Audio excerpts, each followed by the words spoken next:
And before we start this video, I just want to do a shout out to the Matt Irwin 2021 calendar. If you haven't got yours yet, we still have some left, so jump online to my web store and grab yourself a calendar. It's been a great addition. Again, I love that cover image shot with the old, almost 40-year-old 50mm 1.2. So really, it doesn't matter what the gear is, it matters what you're pointing the gear at, doesn't it?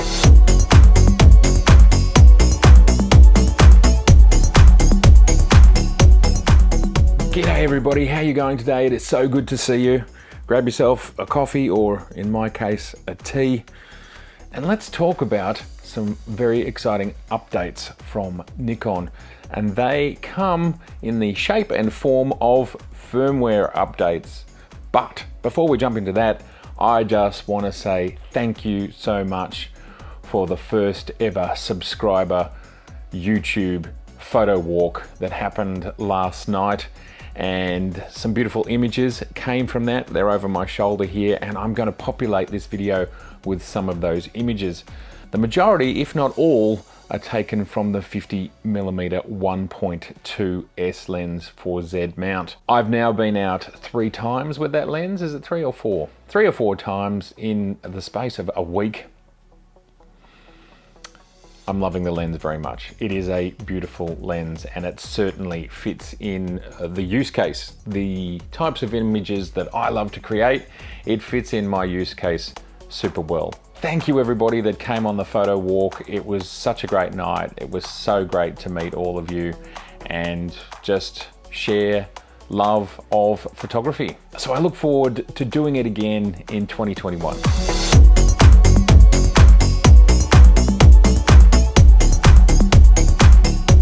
Let's jump into all of the firmware updates. We had some a couple of days ago, but I want to first start with the updates to the Z6 and the Z7.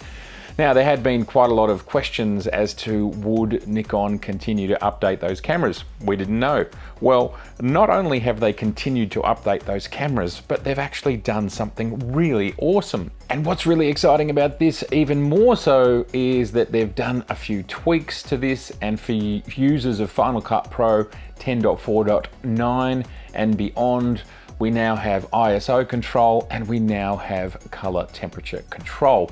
Pretty critical things when you have RAW files. That's some of the advantages of a RAW file, is being able to change that sort of stuff in post. And look, this is absolutely spectacular news for anybody who was interested in it. I was actually interested in it, and basically due to COVID, I never got round to it. And to be honest, the files that come out of the camera, the way we're shooting right now, just the internal files are lovely.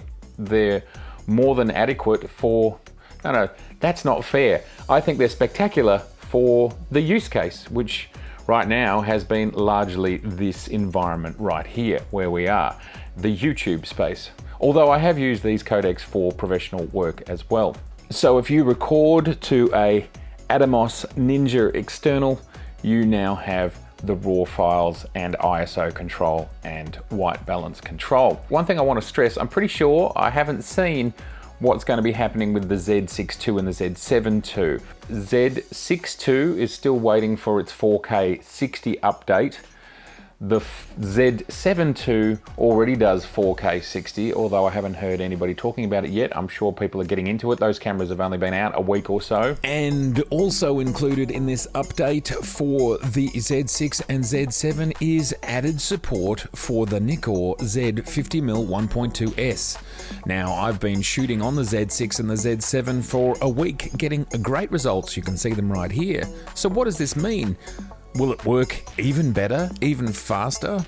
I can't wait to try it out. So super exciting times in regards to that update. The update also brings a raft of other fixes as well. The Blackmagic recorders are also included now. So Blackmagic RAW is included, which means you can use DaVinci. Now that's a really exciting development.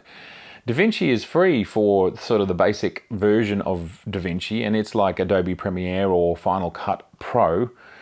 And I believe that working in DaVinci with Blackmagic RAW is a great workflow, and you get a great deal of uniformity when it comes to the look. So this is really awesome stuff. And as I talked about in regards to the 50mm 1.2S, and clearly Nikon are aiming hard at the video space, you've now got RAW, which is a pretty specialized space to be in. So, you know, spending $1,000 Australian, or it's probably $600 US for one of these devices here, is not a big investment for the level of quality that you are getting.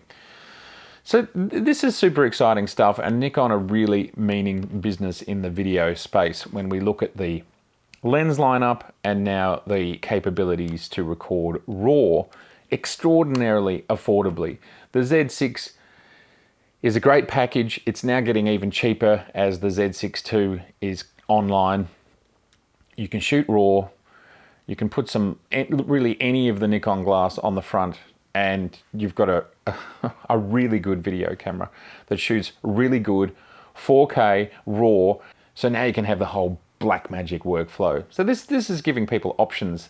And there's people that will have a mixed group of cameras. They might have some of the Blackmagic cameras mixed with their Nikon cameras, and they can just put it all together. And I would have thought, with a fair degree of confidence, if they're shooting in Blackmagic RAW, it'll all look very good and very compatible and very together. Also updated is the Nikon webcam utility. And Nikon, showing their ongoing support for Apple, have updated the software to work natively on Big Sur. But another really exciting development is the fact that they've updated it to work natively with the M1 chip. Now that's fast, that's good, well done Nikon. I'm super excited about the M1 chips. As a photographer and a videographer dealing with lots of large files that we're throwing them around all the time, wanting to move everything as quickly as possible. Seriously, if this computer, if this chip, if what Apple's done can halve processing time, this either gives you more time to shoot or more time to edit more images. Either way, it's an advancement. And even in the Mac Mini outstrips my computer right here, by the look of it, a 3-year-old Intel. It's super exciting stuff. So thank you, Nikon, for keeping up with what Apple are doing. And I look forward to showing you what these machines can do. I think it's very exciting. And there has also been a minor update to the Z6 II and the Z7 II in the way of firmware 1.02. It addresses some focus issues when using flash and just general reliability issues. So look, of course, cameras are very complicated computers, and to be constantly ironing out bugs, I think, is a great thing. So it's good to see that these updates are flowing. And to just circle back to the Z6 and the Z7 update, I think Nikon are making these two now older cameras, they're making them super relevant, keeping them super relevant. All right, everybody, well, thank you so much. I hope you enjoyed the images from the very first subscriber photo walk here in Melbourne in the year 2020.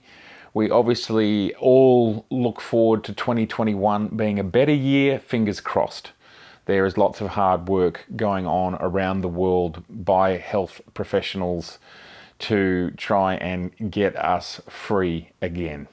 Also, speaking of free, don't forget the photo competition, and that is that you send your picture and Mark and I will choose the number one, and then we are going to print it huge, 1 meter wide almost, the winner of that competition. You've still got 2 weeks to submit.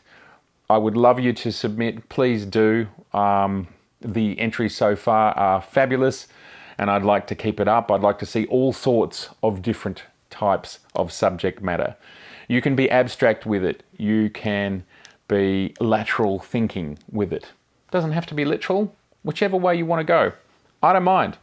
I'm just looking for beautiful photography and looking for how you out there in the community, you express yourself. So please send your images in. All the links for that are below. All right. So very good to see you.